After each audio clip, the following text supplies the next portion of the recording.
Welcome to the Beyond the Bucket Show, a podcast centered around optimizing all life's buckets. We all have buckets we are balancing: coaching, entrepreneurial ventures, family, passion projects, and health. Let's all take this journey together and become bucket fillers. And here's your host, Chris McSwain. Kevin Frandsen is a former Major League Baseball player who had a 9-year career in the big leagues. He is most recognized for his time with the San Francisco Giants and Philadelphia Phillies. Our conversation was absolutely amazing. We talk about his favorite sport, basketball, of course, how he maintained a positive mindset even during his life struggles, and his new career as a sports broadcaster for the Philadelphia Phillies. Kevin is a flat-out winner in all areas of his life, and it is truly refreshing to get his perspective on living life in the present. Enjoy.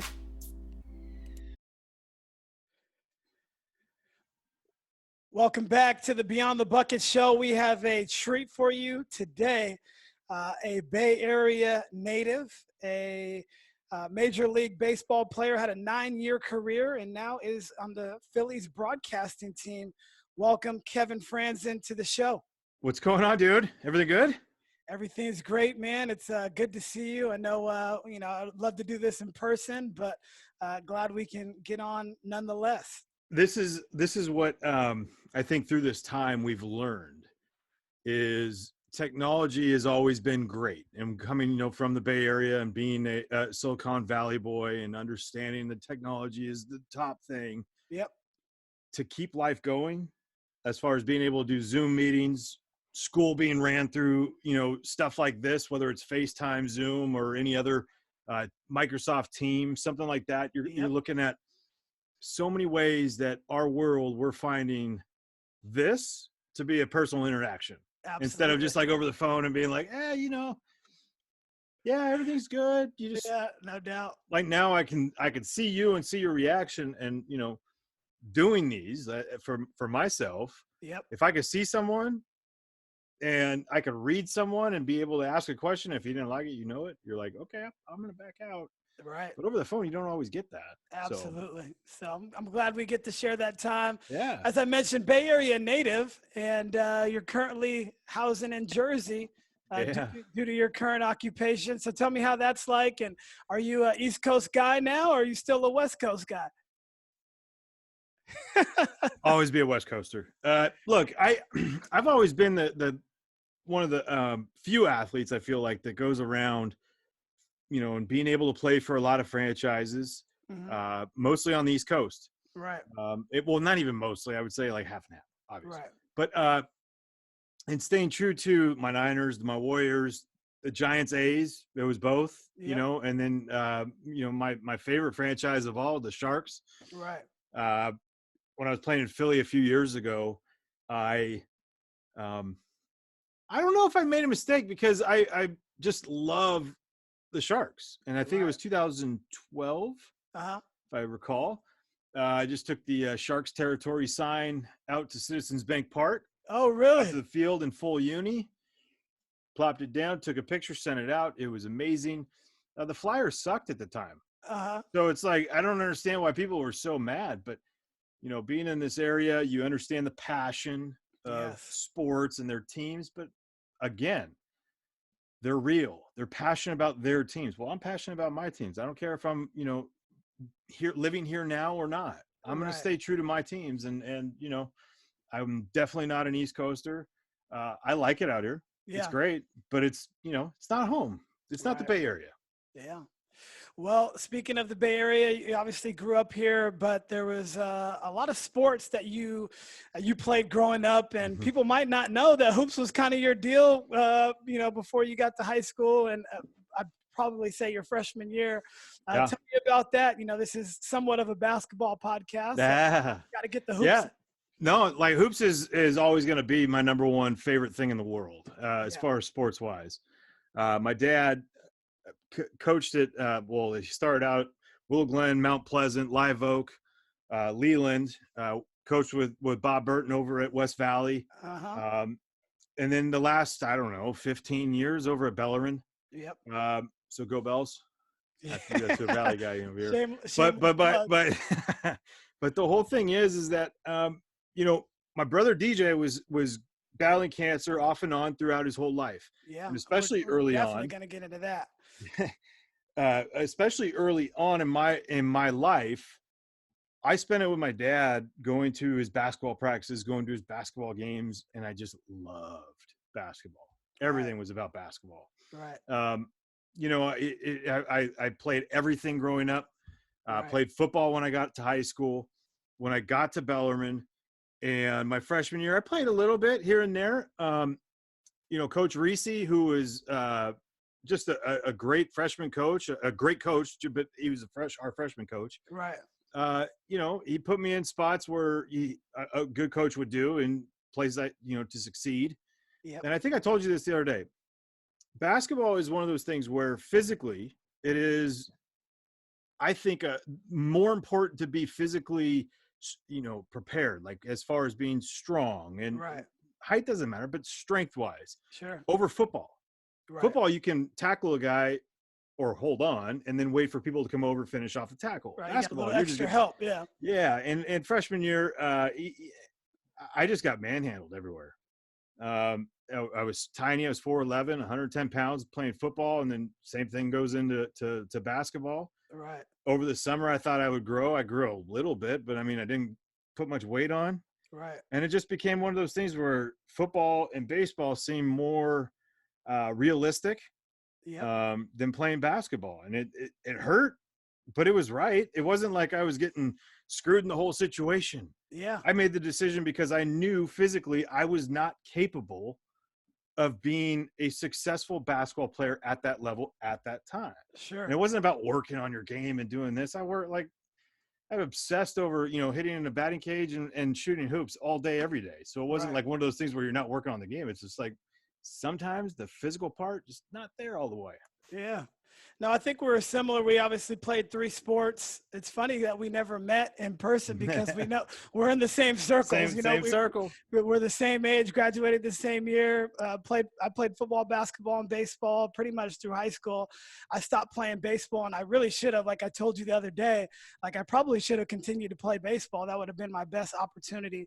But at 6 foot, as a shooting guard, you're going to go play football most likely. Those are going to be your options. So that's what I did in college. But again, basketball has always been my number one love. And isn't it amazing? Love the game.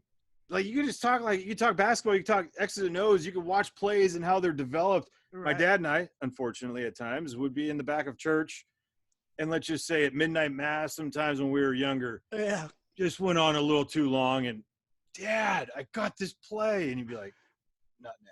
Right. Okay, what do you got? What do you got? But I mean, but there was an obsession about it, and there still is. Like I love going to his games, his freshman games as assistant coach over at Bellarmine. Right. Just to watch not only the development of the players, but to see, just the game and at a different level, because it's what we see now is totally different. No doubt. Absolutely. You talked a little bit about your dad, but I want to talk about both of your parents right now. I mean, they played such a big role in your life, a lot of structure and discipline, but they kind of allowed you and your brother to be who you were meant to be. Tell me about that family dynamic a little bit. Well, the athlete side, I would say, I mean, both my parents played sports at San Jose State. Mom played field hockey, dad played baseball. And I would say I got the athletic side from my mom. Yeah, she would be happy that I say that. But my dad was a stud. It just in general, he was, physically gifted. He was the opposite of me. Like he was gifted as far as being in his youth. Goes to college, blows out his knees. Playing baseball. Did he play baseball or basketball? Baseball. It's funny, all these baseball guys, they love coaching basketball. It's amazing. Isn't it crazy? Yeah. But I mean, again, there's the physical part. So sometimes it just leads you to certain things and doesn't take your passion, right? I mean, it always will leave there. So, both being teachers, combined over 80 years in public school, Piedmont Hills, Mount Pleasant, Live Oak, You could, wow. name it. Leland for my dad for so many years. Yeah. Los Gatos for my mom at the very end, and Saratoga as a counselor, Lee as a counselor. Oh, wow. She was everywhere. Yeah. So, I grew up with a lot of structure around that. Mm-hmm. I was very passionate about school because I saw how important it was for them, right? I mean, like it wasn't like, you got to do this, you got to do that, you got to do this, got to do that. No, it just, I just saw how much they worked. Right. And took the time to, whether it was special ed, math, or, physical education for my dad for PE, he would, put tests on, but he was passionate about that and making sure that everyone got better. So with that being said, and I love the passion, whatever profession you're in. Yeah. You especially know as a professional athlete, I know as a coach, like if you're passionate about it, it goes so much further than if you've got a kind of bad attitude towards it or whatnot. So, well, that was the thing with them, with my brother and I, it's like, you're going to play everything. Yeah. Like that is the only demand. You're going to try everything. Right. And then you go from there. It's one of those things where you make the decision, but if you make the decision, you got to be all in. It's not one of these things where you're going to be, I'm thinking, no, we're not going to support you being half-assed in it, just in general. Yeah. You have to get after it. Yes. Give it everything you have, because you never know what happens, whether it's a team sport, an individual sport. My brother ended up, through all his battles and stuff, got a scholarship to play at LMU, tennis at LMU. And, it just, certain things that they instilled in us was never forced. It was never forced. Yeah. But the thing that was forced was staying away from specializing in one sport. It was always, let's play, because the one thing is always going to be, like my dad and I always talk about, like every sport leads to something else in another sport, whether it's, in basketball being number one, because basketball, there's so many aspects of being an athlete that in regards to football, to regards to baseball, whether it's soccer, basketball with the footwork, you can go with so many different things, but the athletic position when you're playing defense, well, that's the same position you're going to play in so many, different things. Like you, second base, that defensive stance is basically what you're in every the time whole time, except you're not holding it there until you shake. And, exactly. So we're lazy in baseball. But yeah, when it came to that, I mean, like, look, my dad and I, we tricked my mom when I got to Bellarmine. I was supposed to be trying out for cross country. I was trying out for football. So I made the team. So it was amazing. But that was my favorite and best decision I've ever made, was to play football. Right. Because it made me tougher, stronger. And I hated to lose anyways, and I loved to win. Tell me where did you get that from? Because, what I've seen. Okay. Normally, I ask a lot of coaches this, can that, and everybody's watching this Jordan documentary of the Bulls of their last season or whatnot. But my brother, that killer instinct, did that just come from them? Was that basically passed down from them, or did you? I think it was passed down. Yeah. But I also think that it developed over time, because all I wanted to do, I was obsessed with my brother. Yeah. Obsessed with his friends, and wanting to, and not to hang out, but to play against them. Yes. Just to, like, I would get my butt kicked every day. Yeah. But it was worth it. It was like, I'm going to win. Right. When it came to like tennis, I thought I was pretty good. The fact that I couldn't even win a game off him, like a game. Yeah. Oh, I was getting my butt kicked. I'm like, damn it. What am I going to do? Yeah. And you find ways, and you finally win the game. And I walked off. I kind of did the mic drop, and I'm like, I'm out. He's like, I just kicked your, for, an hour, and you're going to walk off because you won a game. I was like, yep. Right. I won. Yeah. I hear that. But I get it from that. I mean, I get it from my parents are super competitive. I mean, whether it's board games, doing puzzles, that's a great thing. Some people look at it and go, being in a competitive nature all the time, they're like, I don't know. I'm like, well, that's how I grew up. Yep. It's not like our lives were ruined if we lost a board game, but you want to win. I'm the same exact way. My wife's beat me in one thing. Actually, two things. She beat me in table tennis one time. We were on a cruise and we went to Game 7. Were you like this the whole time so you could use the excuse? Yeah, so I can't use an excuse. I mean, we were both on the same playing field, right? So she beat me in that, and we were playing bowling. And then the score went out when she was actually going to win, but the score went out. So you can't really count that. There's an asterisk under that one. The only thing my wife's beat me at is Yahtzee. Yahtzee? Yeah, like I step on the throat. I'm sorry, I can't. You have kids? Yep. And one's too young, obviously, to do it. But you'll find out. Like, you don't want to let them win. At times, you're like, okay, I don't want you to cry, but exactly.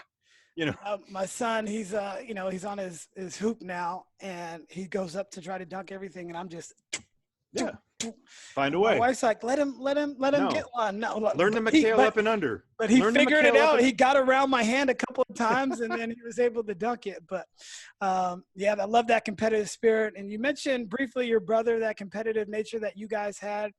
Your brother passed away, a few years back when he was 25. He was 25, right? Yep. And from Wilms tumor, which is a cancer, that is rare, and he pretty much had it his whole life. So tell me a little bit about that and kind of how that's shaped your mentality from there on out. And I think it's really led to a lot of great things in your life, even though obviously that was a tragedy. But, what you've been able to do, the people that you've been able to help because of that, has really been a blossom. It's basically been a flower. You and your family. Well, I would say this: DJ was as mentally tough as there's anyone in my life I will ever come across. Do I miss him? Every day. Do I miss the fact that he's never met my daughter? Every day. But my daughter knows him as Uncle DJ. And tell me that story you told me the other day. Like, kids are so amazing, and that story I told my wife. So we were randomly sitting at the dinner table, and she looks at me and she goes, "Tell me a little bit more about Uncle DJ." And I looked at her. The way a 4-year-old said that, I'm like, wait, what? And she wanted to know what was it? Then the little kids stuff came out, right? Which is, what was his favorite color? What was his favorite food? What is his favorite sport? And all this type stuff. But it was the fact that she goes, the initial conversation was so adult and so spontaneous that it probably just almost melted you, I'm sure. I kind of walked away. a little bit after. Because it matters. Look, my brother is someone that's still and always going to live with me and hopefully with my family forever. Yeah. And so I told my wife, Amanda, I was like, look, I want Tenley to know who her Uncle DJ was. And so when I talk about him, I love talking about him. Yeah. That's always been my favorite thing is people go, "Oh, I'm so sorry to ask you about this." I'm like, no, I love talking about my brother. Right. Because there's so much good. I really love that perspective. I was listening to another podcast and the Armchair Expert with Dak Shepard. Mm-hmm. He was talking about death, and death is, being sad is almost like a selfish thing. Yeah. Right. Because you're sad that person is not there anymore to be there for you. And if we're really talking about what, you want to celebrate that person, just like to your perspective. And it made so much sense to me. And after talking to you a few days ago, that was boom, that's the way you have to approach it. And yes, you're going to mourn. Yes, you're going to be sad, but you've approached it in such a terrific way. I think it's a lot of it comes from dealing with him being sick my whole life, pretty much. And him kind of looking at you if you ever were sad or had tears in your eyes because you're there, and then you'd be like, the hell are you doing? Stop crying. So he initially he was never about him. At age 6, that's when he initially contracted it. 6, 10, 18, 22, and 24. And so you were 3 and he was 6? Yep. Wow. So obviously at 3 years old, at 7 years old, I remember being at the hospital.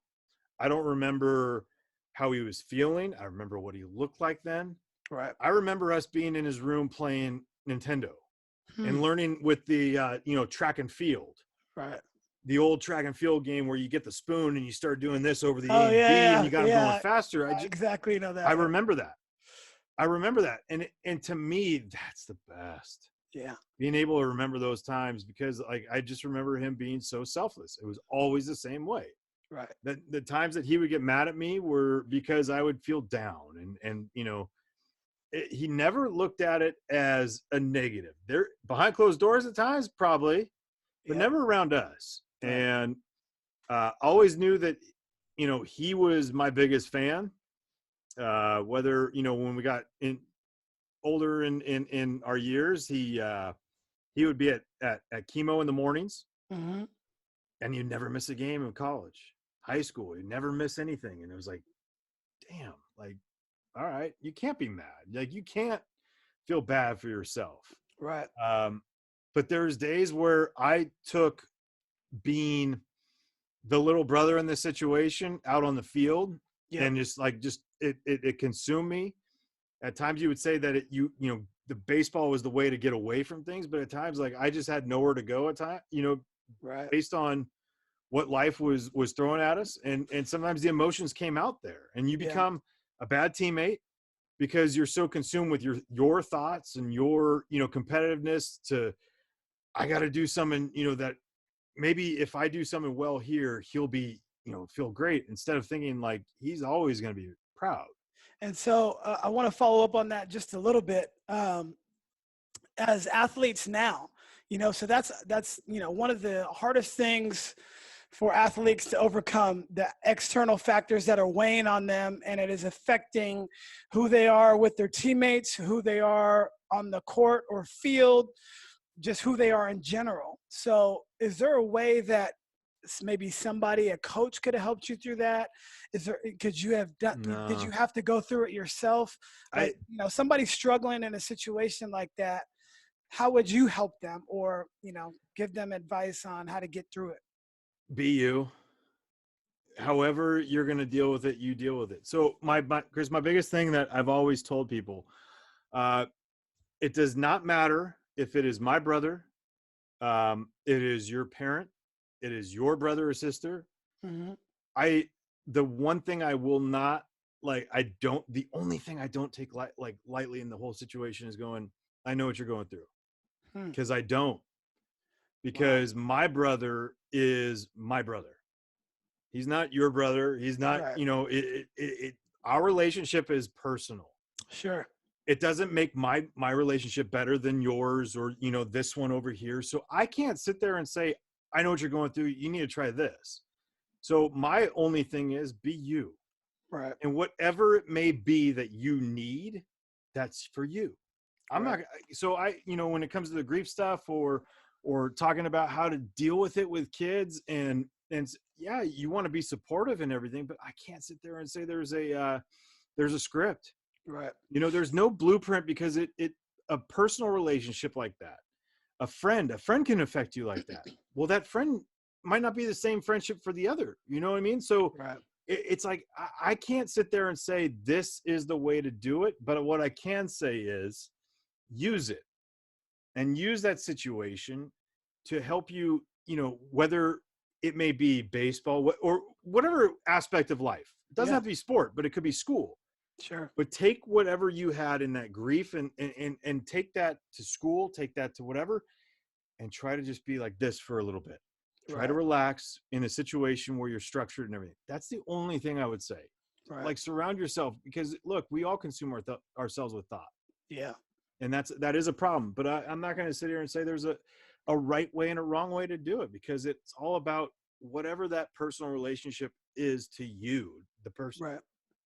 We have a brain trainer or a mindset trainer that we use for our team, and this is the first year that we used him. But he's always talking about your thought process and what you're putting into your mind. My wife and I really stopped watching the news a whole lot. We'll watch segments to get updated on what's going on. Yeah. But we're not watching it like the first few days of this, whole coronavirus. We were watching, it just stayed on. It just stayed on. And I looked at her and said, we got to stop watching the news. If we need to get the information, we can get the information. But we're pumping our mind full of negative energy. And that negative energy is just going to make us combust at some point.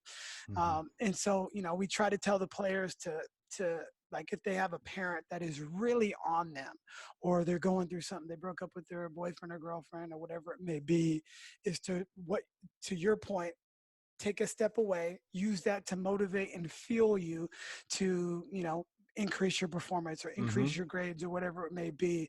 And a lot of that is going to come with that self-talk and that positive self-talk, more importantly. It's always about the positive talk. It's not about like the participation trophy talk. That's not Sure. the whole thing. The whole thing is just, look, there are things in life that are going to happen that are going to be negative.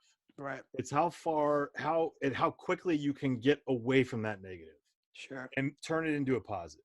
Yep. You could be, in baseball, you could be 0 for 4 with 3 punch outs. You got to flip the script. Right. Because if you keep that negative thought, and I had so many times throughout my career where that negative thought kept going. And you have so much time to think in baseball. It kept spiraling. Yeah, absolutely. And I've told you, it's like getting up to the big leagues was easy. I was up in like a year and a half. Yeah. I never had a struggle in pro ball. So it was like kind of when I got called to the big leagues, it was amazing.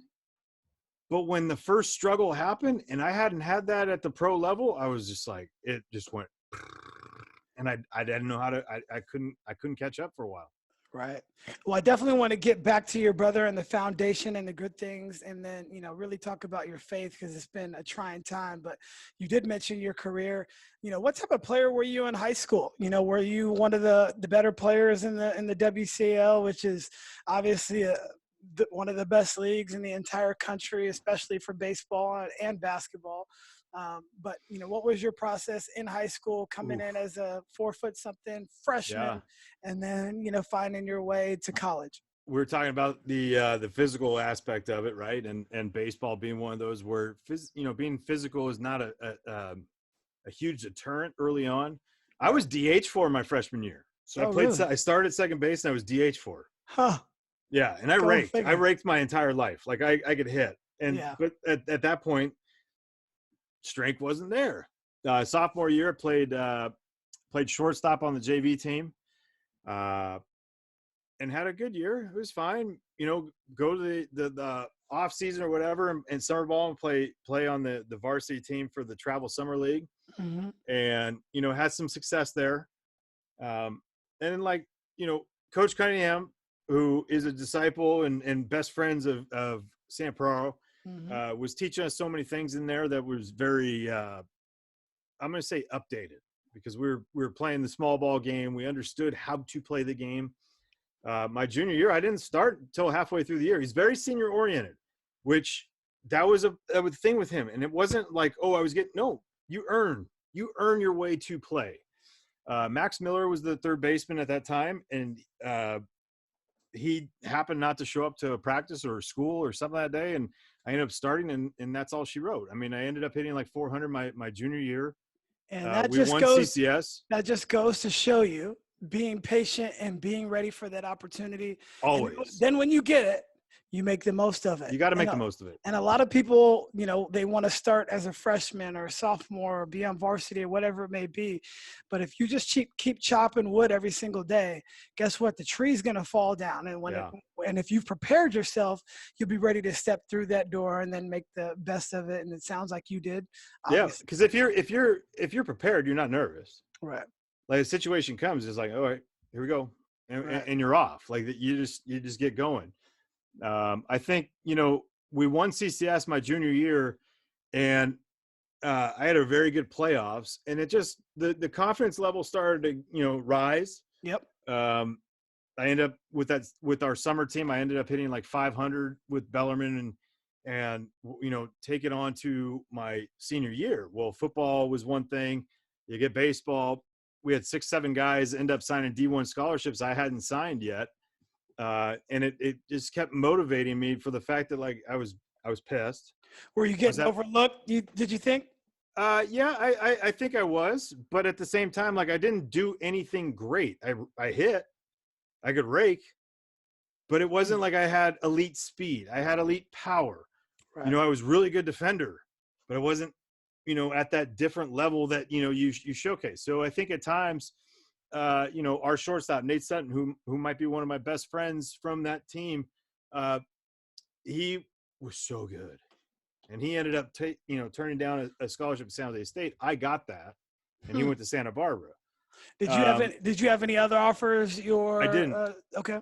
I was going to be a recruited walk-on at like Cal Poly or which they told me that I was too small. I think you could ask Coach P that my freshman year, I ended up going 4 for 5 against Cal Poly in a game in Cal Poly. I love that. And Rich Price, as we were walking through, he was the head coach, said something, good game. And I was like, yeah, I could have been effing here too, And he got all mad and coach was like, what are you saying? He was like, I don't know. He motivated me, and it's like certain things like that. I had over 50 hits my senior year. I think half of them came against Valley in 2 games. Really? We always joke with Diotti. I'm like, dude, you guys had no chance. Right. And they were really good. He probably remembers that, I'm sure. Oh, they were epic games. Both, we were both, really good. And I just, as we're seeing so many kids sign early, they're not leaving the seniors any money left, right? Everyone's all taking the money, all the scholarships. Like today's game, I would not have had anything. Right. Coach P called me. Cunningham took me out of class, and it was Coach P, and it was May 17th or May 18th, May 17th. That late, huh? Yeah. Oh, wow. And he goes, hey, Sam Perot was on the phone. I was like, okay, so he got out of class. Coach, what's up? How you doing? He goes, Sam Perot, how you doing? I was like, I'm great. And he's like, well, we want to offer you books and tuition. We have a busy weekend, and I need to know in 24 hours. I'm like, what? Like, is this message going to explode or something on me? Like, right. You got 24 hours to accept it or not? And, it wasn't really a lot of thought, but it was one of those where you're like, they're the only ones recruiting me. They're going to take a shot at, for me. And it happened that it just, 24 hours later, I'm at Muni telling them, yes, I accept, before they play Fresno State. And then they end up going to the College World Series. That in the next couple of weeks. Right. And I think, as my confidence level started to rise, we lost in the semis to SI of CCS. And, from there, I played on a summer team that we won the World Series, the Palomino World Series. Yep. I played in a couple All-Star games. And as I'm going and playing in these couple All-Star games, well, where are you going next year? Well, I'm playing at San Jose State. Like, ooh. Like the 2000 team, I always have told them thank you because they gave me even more confidence because everywhere I went on that like All-Star circuit, people thought you were something because you're going to San Jose State. They're at the College World Series. You're like, right. Damn, yeah. I've always said thank you to them because they elevated me to a different level. And right. Obviously, Coach Perot and my love and affection for them that, just there's, again, you get an opportunity, you take it and you run with it. Wow. So tell me a little bit about that. We had Coach P on the podcast. His is going to be launching on Monday, actually. Tell me a little bit about him and your time there. Obviously a dynamic coach, even more of a better person than he is a coach. So tell me what you learned in your 4 years there and, talk about, getting drafted after that. Details. Everything about him was details.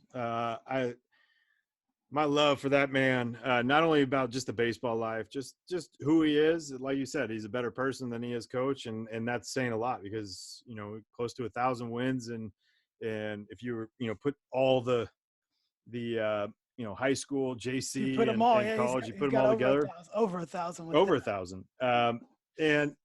And by the way, I got on 15 minutes early because Spartan time. Spartan time. I was like, I'm just gonna get on just in case. Just in case, was he there? Well, he had. I'm saying with you because I knew you played for him. Yeah, no. Like but, that kind of has gone away when you have a little kid. You know that. Yeah. Being able to do everything on time. Yeah. Isn't so much. But with him, it was amazing. He struggled to get the computer system. Like, we had to get on a whole day before to make sure we got the Zoom. That dude didn't have an email forever. And the funny thing is, I guess he would print out every email that he received. Every email and then read it. And read it and then have Jason, respond back. Oh, it's beautiful. It's so beautiful to think about how you would walk into his office and it would be like stacked papers everywhere.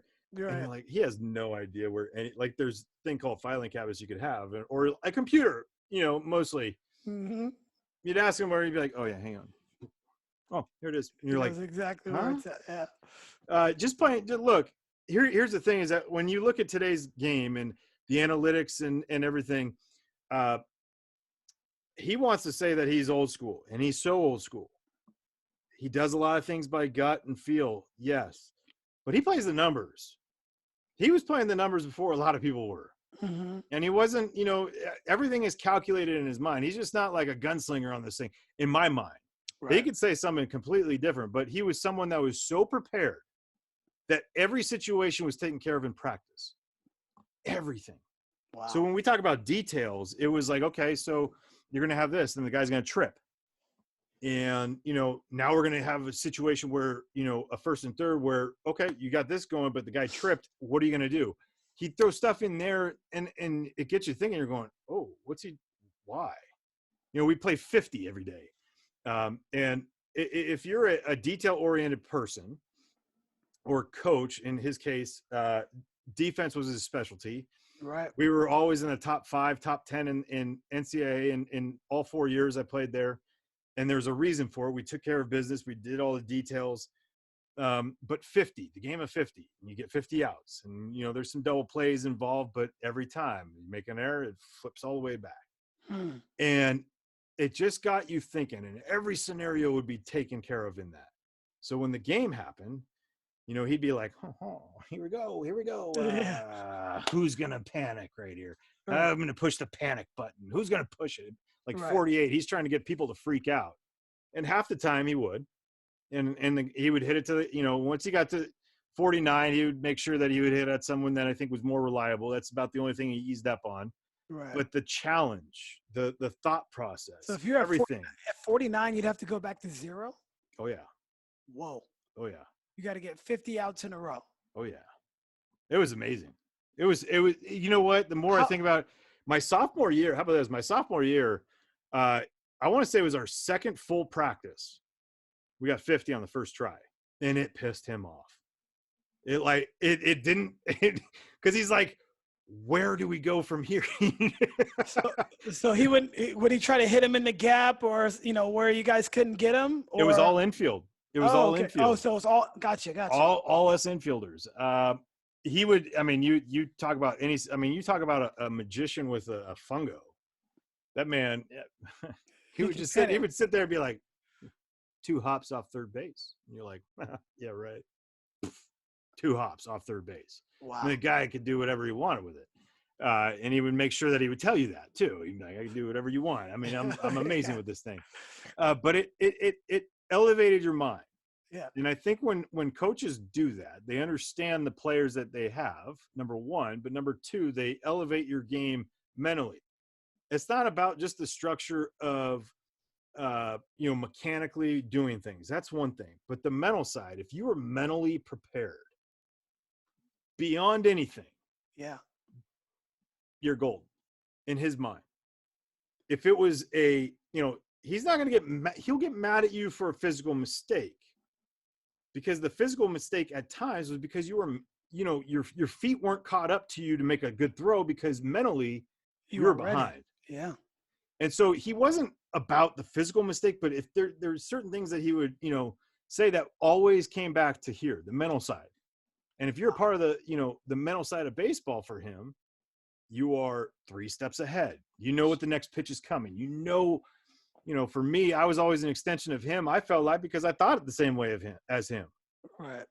And did he get you to think that way? Were you thinking that way when you were in high school with Cunningham? I think I benefited from the fact that I played for I had parents that were teachers and coaches. And so I understood being detailed when it came to sport. running the play, not going off script, for plays in basketball, because the moment you go off script, well, it's the same thing. Then it goes to football and all that. But playing for Coach Cunningham, who is, Sam Perot's best friend, we did a lot of the same things. Sure. And mentally, I was there. I got in there as a freshman. Physically, I was not. Again, I know the physical part of being in college baseball. It was all like I was way behind. Right. I was still weak compared. I was 135 pounds when I got to San Jose State. Wow. But mentally, I was everywhere. I could do everything that you wanted because I prepared with Coach Cunningham the same way that we would prepare with Coach, Peraro. So it just, I don't know. I think there's certain things that click for people that clicked. Baseball always clicked with me. Like as far as being able, the scoreboard's your greatest coach. I would argue at times that Sam Peraro was. Yeah. Because he already knew he didn't have to look at a scoreboard to see what was going on. He knew it. Right.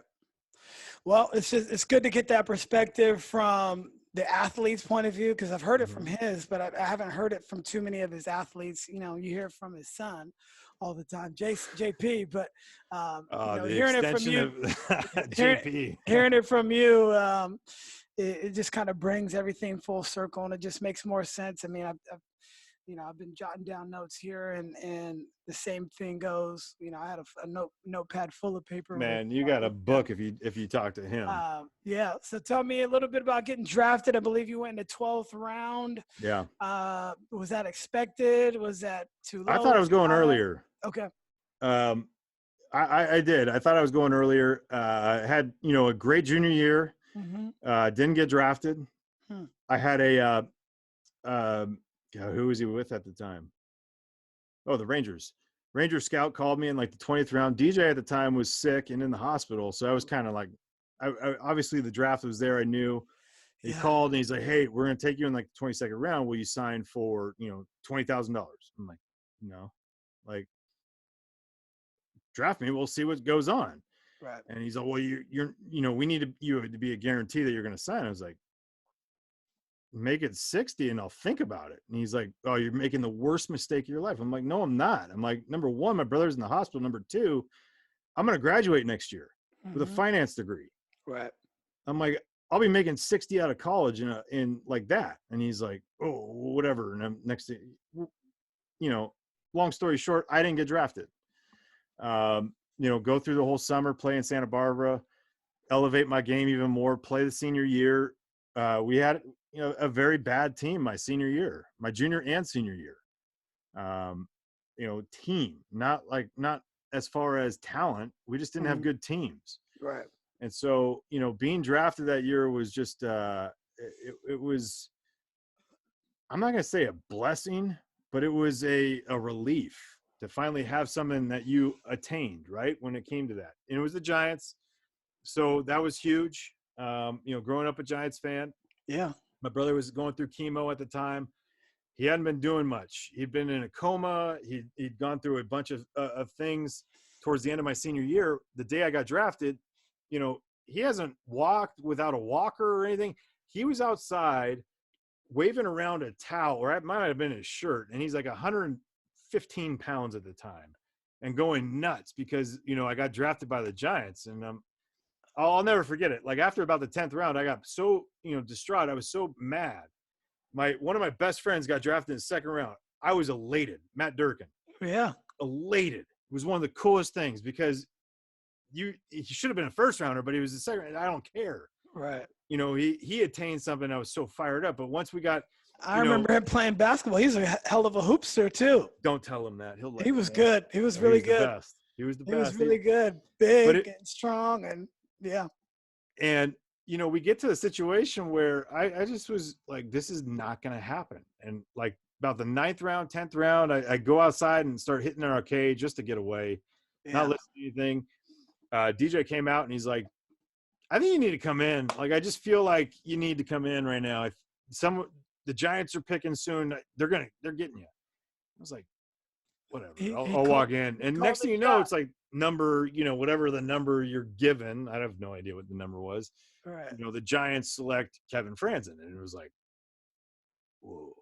And he's out there going like, woo! And I'm going, how did you feel in that moment?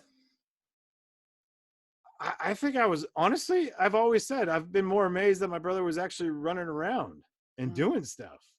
I was fired up, you know, but I was like watching him going, people kept on going, you know, calling right after and, you know, congratulating him. It was like, DJ just ran. Like he was just like kind of, you know, he was more excited in the moment than I was, because I was, A, I was shocked by his reaction, but B, I was just shocked in general. Right.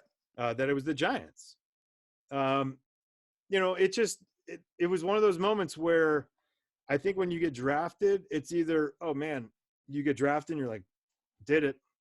Or you get drafted and you're like, oh yeah, there's more to come.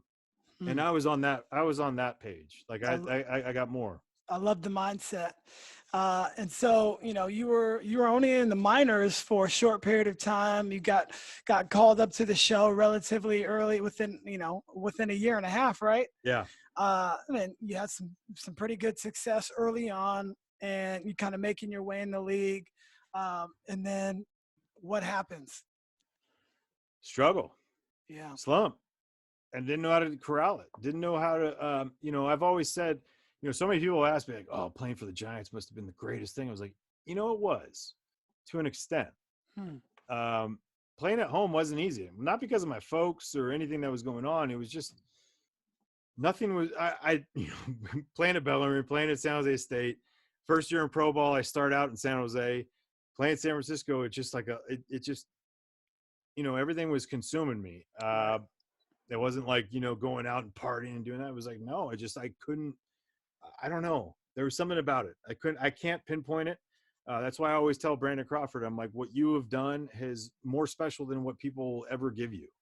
Because playing in this area, growing up as a fan, well, sometimes you got to take that pride as a fan and passion as a fan out of it. And you did. You became a player right away. But he was also a 3rd round pick. And I think being a 12th round pick, and, you know, you get the accolades, you get, you know, I was playing in the Futures game in 05 in Detroit. I was in AAA in my first year in pro ball. My first spring training, I wasn't in minor league camp. I was in big league camp because of like 5 injuries to second baseman. Right.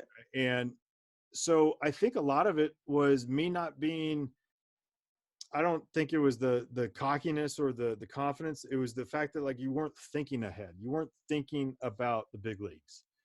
You're like, oh yeah, I'm going to be in the big leagues, but you weren't really like, you know, we were talking about with Coach P, being mentally all there. So you were in you were in the moment early on, and then did your mindset change from there when you started getting into that slump?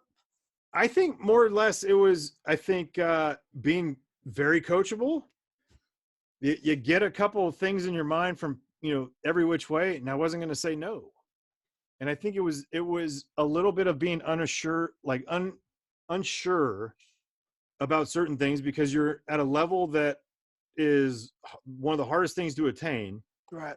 And you're going to listen to everyone. You're not better than anyone. You're not thinking that way. But at times, that is your biggest problem. Right. Because being coachable is awesome. But not understanding who you are as that player, you know, and listening and just letting things go, I'm not into that. I can't do that. So I listen to everyone, and that was my problem. You know, so I have all these thoughts, and all it does is consume your you know, you're talking about your thought process, number one. Yeah. That's why I love this. There's no clarity. Yeah. There's no clarity. So and then you start to believe, hey, you know, put your hands here, or dude, or get on your back foot a little bit more. So this jersey right here is from 756. Barry Bonds, for those. Okay, so that's my jersey. I was playing shortstop that night. Yep. That night, I ended up having 4 different stances at the plate. And it was one of those, I was at the low of lows. I was playing here and there. You know, as a young guy, all you're used to is playing every day. Right. I wasn't playing every day. And then it was like, oh my God, you know, I'm going to try this. This is not working. I got to try this. And so, you know, this is second year in. We get to what was it? So the Nationals are playing. We go on the road to Pittsburgh on that Monday. So it's Sunday we play the Nationals. Monday we're in Pittsburgh for a makeup doubleheader. And playing game one. So you're going to play in the doubleheader. Yeah. Right. So playing game one, and next thing you know, game's over, and Barry's in the clubhouse. We have 30 minutes in between games. He goes, "Get your ass in the cage," and I'm like, "What?" And I have no idea what's going on. And he kicks everyone out of the cage, and I'm like, "What?" And he starts talking to me about little things, and not mechanical stuff, but just certain things that he's like. He starts throwing balls at me, like from about 20 feet away. Get your foot down. Get your foot down. I'm like, it's down. He goes, it is not down. The moment it would get down, I was getting out of the way. I'm like, okay. And then once he would do that, he's like, great. He starts throwing me BP. I'm like, should I tell him I'm playing game 2? And he goes, all right, go out. And I'm like, I got to get, okay, yeah. So I have like 5 minutes to get ready for the game. I'm hitting second in the lineup. And he's not playing. And next thing you know, he's out there, top step, watching my bat. I hit a one hopper to the pitcher. He throws me out. Boom. Fine. Next at bat, he's already inside. And I'm like, okay, yeah, he's not going to watch. I get up there and I'm like I look over and Boch is there. And who's next to him is Barry. And next thing you know, I get a base hit and he's just like, boom. 2 or 3 days later, we're facing Chuck James in Atlanta. And I hadn't played up until then. I'm in the lineup. He kicks everyone out of the batting cage, and he goes, let's go. I'm like, all right. Now I'm feeling good because I'm like, Barry's throwing me BP, and I'm like, this is amazing. And these are the stories you don't really get from Barry Bonds because, the narrative on him has been painted, so many different ways. Of course. But I love this inside story. So, he throws me BP, and this is like, I'm starting to feel better at the plate.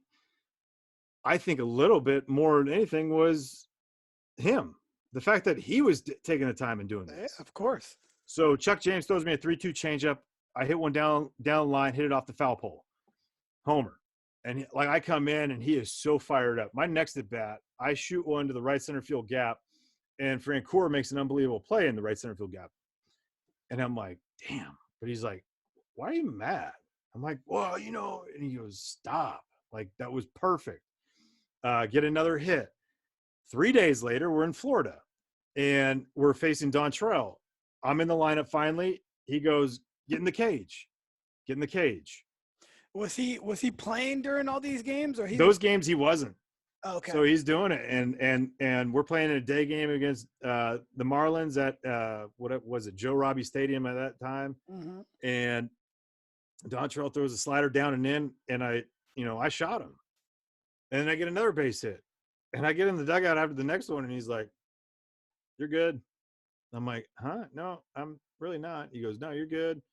And so from that point on, I end up playing like every day for like about a month and a half. I play from like August 15th, and I hit till the end of September, and I hit like 370, I think it was. And a lot of it, if not everything, was him.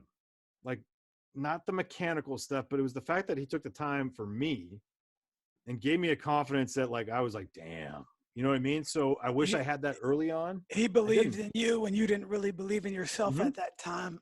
Still unsure. Like, that unsureness kind of went for a while. Yeah.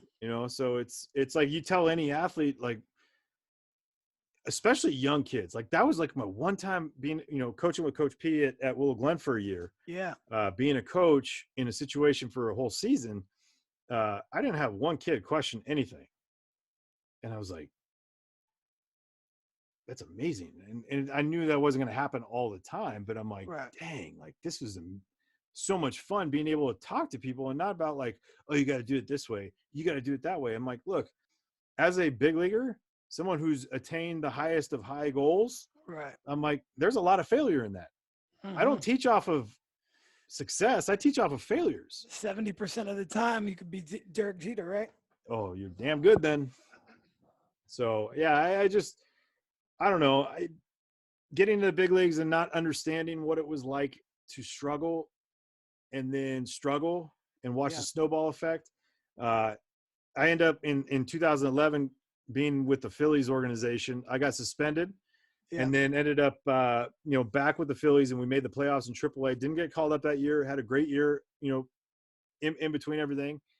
And 2012, I'm raking, absolutely doing everything I can to get back to the big leagues, but having fun and understanding what was going on, but grinding away.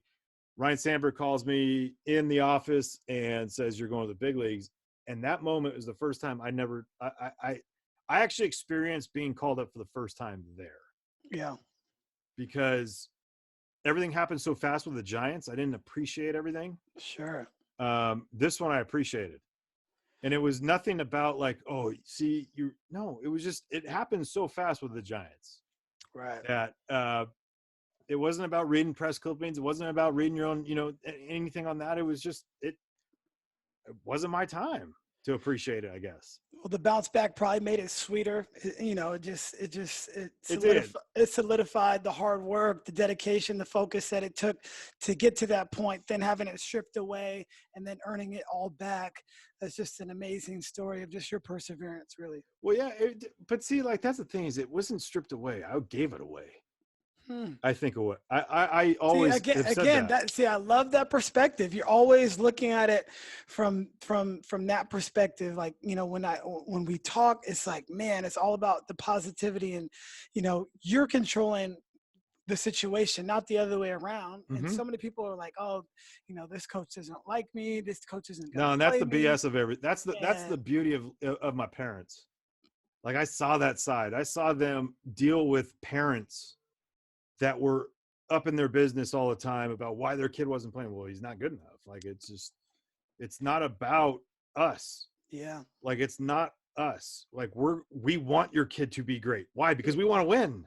Exactly. So it's at some point you have to take it on yourself and not look at others and be like, oh, so it was always on me. Right. I've always had this love and appreciation for coaches that I almost give, almost too much benefit of the doubt at times. Right. Because that's what I was brought up with. Right. That's all I grew up around were coaches. Right. And, you make such a poignant point about they just want to win and they're trying to put their teams in the position to do that. And whichever kid can perform on the field or the court, that's who's going to be in the game at the end of the day. There's really no, ulterior motives. Now, the greatest coaches, let me ask you this, as a coach. Yep. What do you think about when you get home? Is it the successful kids that you have or the ones that you're struggling to get into? It's always the ones that you're struggling. That's a great coach. There's constant conversations that you want to have with them because you want to let them know that you still care about them. But, and you want it for them. And you do. And sometimes you don't have the playing time available for them. Some of my favorite kids that I've coached over the years have been the kids that don't play a whole lot and buy into that role, but are ready for whatever it is. I have so much respect for them because it's hard. It's hard when you're not playing. It's hard when you don't get that opportunity that you think you deserve. But again, they're looking at it like hey, I can do better. I know that person might be a little bit better than me, but I'm going to work really hard to try to get there and I'm going to do whatever I can for the team. My biggest pet peeve in life is like, oh yeah, I would have been in the big leagues at, college coach, ruined my shoulder. It's like, it's always someone. And I had a guy. So we're at Bar None. It was myself, Tim Lincecum, Sergio Romo, and Brian Wilson. We're playing beer pong with some fans and stuff. That's a great group of guys. Oh, it was amazing. It was amazing. We had a great time. Next thing you know, this guy comes up to me. He goes, "Hey, Frandsen." I'm like, "What's up?" He's like, "Struck you out in Little League." I was like, "Oh, you're the one, huh?" He's like, "What do you mean?" I'm like, I think I only struck out once in Little League. And he's like, "Oh, whatever." Like, yeah. And I'm like, I would have been in, situations like you had my coach not screwed me. It's like always something like that. Always something like that. That's what I love. Is like, I don't have that perspective. Right. No, I love your perspective. And I know the people listening will appreciate it as well. Tell me about pivoting into your next career. You're in the media now, sports broadcaster. I specifically want to know how difficult it is to do what you do. Like, some people either watch or listen to the games and they think that all you do is just show up and you're just talking. But I know, stepping into this realm just a little bit, you have to actually know what you're talking about and do your research on the teams or the people that you're covering. So tell me a little bit about that. Number one, the pivot, and then like some of the background that people might not know from being a broadcaster or announcer. Well, look, I wasn't ready. I'm like most people. I wasn't ready for my career to be over. Mm-hmm. I was, Tenley, my daughter was 1 or about to turn 1. Mm-hmm. And I still didn't have a job. I'm like, I want to go to minor league camp. I don't even and this is 2017, right? This is 2016. 16. And so I'm trying to figure out what I need to do. Lee Hammer and Jeremiah Crow over at KMBR had a situation where, they were going to kind of open 1050 again. Mm-hmm. And said, hey, would you be interested in doing a morning show? I'm like, yeah. I mean, I obviously, my whole thing I wanted to do wasn't the radio after baseball. I wanted to do TV, get into baseball. And a couple people with Comcast, I thought we had the opportunity to do it. That didn't, come to fruition. Right. So I started getting into it. I love sports. I'm obsessed with sports. You don't have to, say, hey, did you watch this? I was like, yeah, I probably did. And when, that kind of turned and started going into, a grind of a work. Right. Talking sports all day is easy, but sometimes the driving part was not the easy part, driving to San Francisco. So got into that, enjoyed it to an extent. I giving opinions about people all the time is not fun for me. Yeah. Personal. I don't like, crushing guys. That's how people make their money in this, is like they crush athletes and they think that's, and that's why they make money, is because they're unfiltered and all this stuff. It's like, no, they just don't understand. It's true. That's such a great point. I mean, Draymond was talking about that in regards to his feud with Barkley, where it's like, if you want to take shots at my game, great, but you're taking shots at me as a person, and I'm not cool with that. No, and you shouldn't be. It sounds like you were of that mindset as well. I will always keep the player in me in that, and understand that it's not about the feelings of the guys. I just understand what they go through, how hard this game is. Right. I'm like a lot of Bay Area guys where our mentors or our people we look up to are Kruk and Kipe. And, obviously I had a good and if not great relationship with both of them. And I always told them that, and they always told me that I'd be great at doing it. And, well, they're when right. it got to doing the games, it was the Phillies had an opening. You've definitely got the voice for it, for sure. I worked on that when I was younger too. So all the answering machines, my parents would say. But right. When it came to that, the Phillies had an opening. Larry Anderson, who does all the home games now, mm-hmm. Was battling some stuff, and he wasn't going to travel. So they ended up having 3 guys take over his role on the road in 2018. And so I did like 22, 24 games. They ended up calling me afterwards and saying, hey, would you want to do this full time? I was like, yeah. I would love to. And mm-hmm. so from there, I've been doing those. I've been doing mostly road games. I just have a blast doing it because it's baseball. Once I'm at the field, I'm like, this is the greatest thing ever. Prepping for a game is the easiest thing for me. You watch games.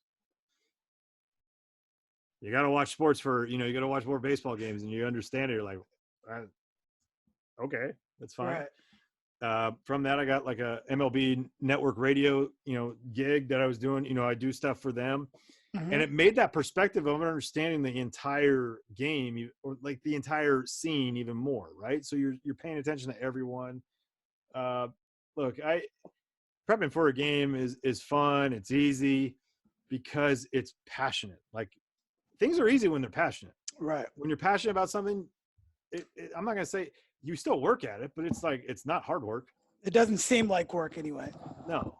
And doing the games, like you want to win just as bad, but if you don't, you're not taking it home. Some days you do, like a couple, times last year, a couple of the walk-offs that we were unfortunate on the wrong side of it, mm-hmm. You take it home. because Right. like you want for these guys you see who are busting their butts every day, you want them to win.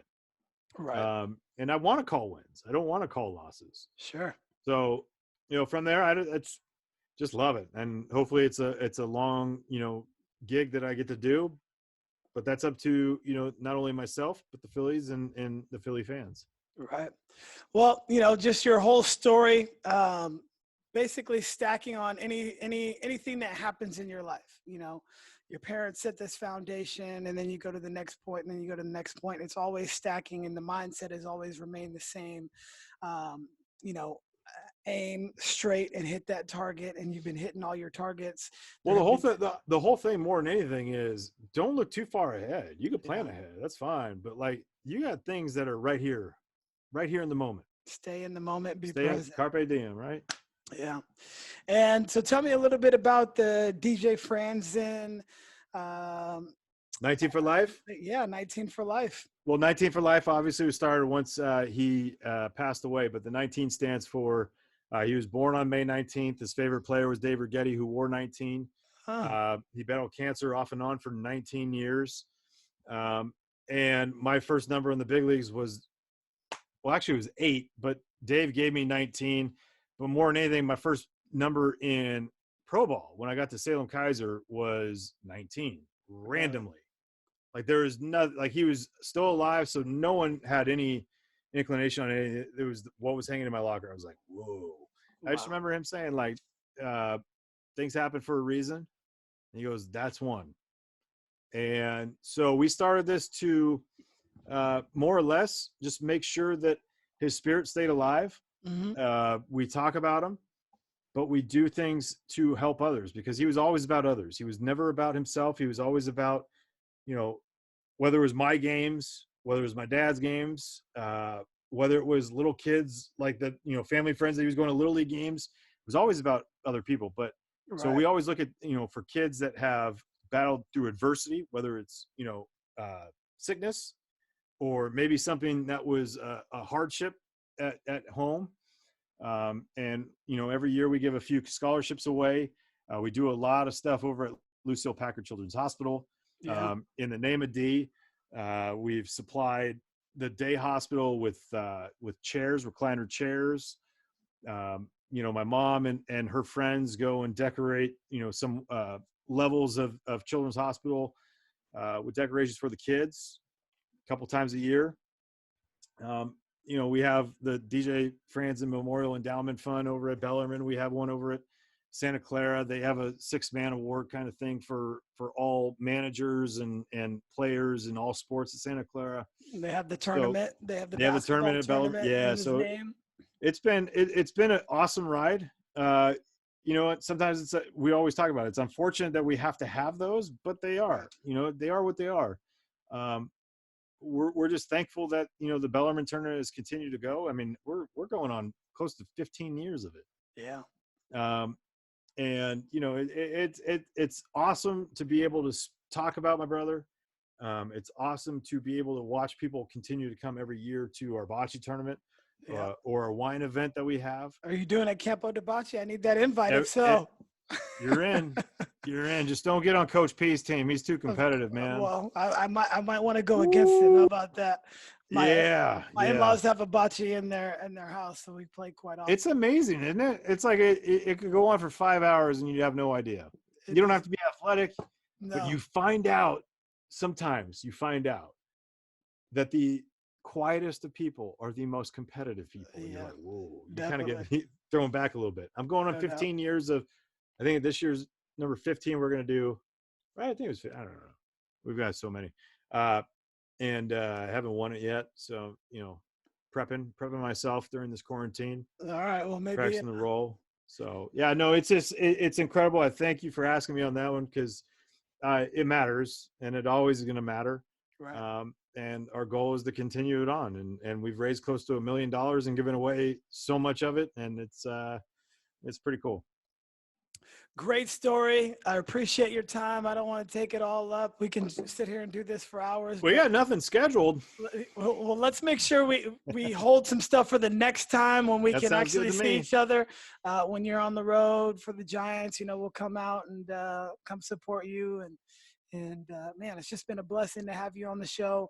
Well, I appreciate you having me. So many people are going to be inspired by your story and just your mindset. So really appreciate you. Well, thank you for having me on. And again, I'm glad you got Coach P on here because he'll enlighten more people than not.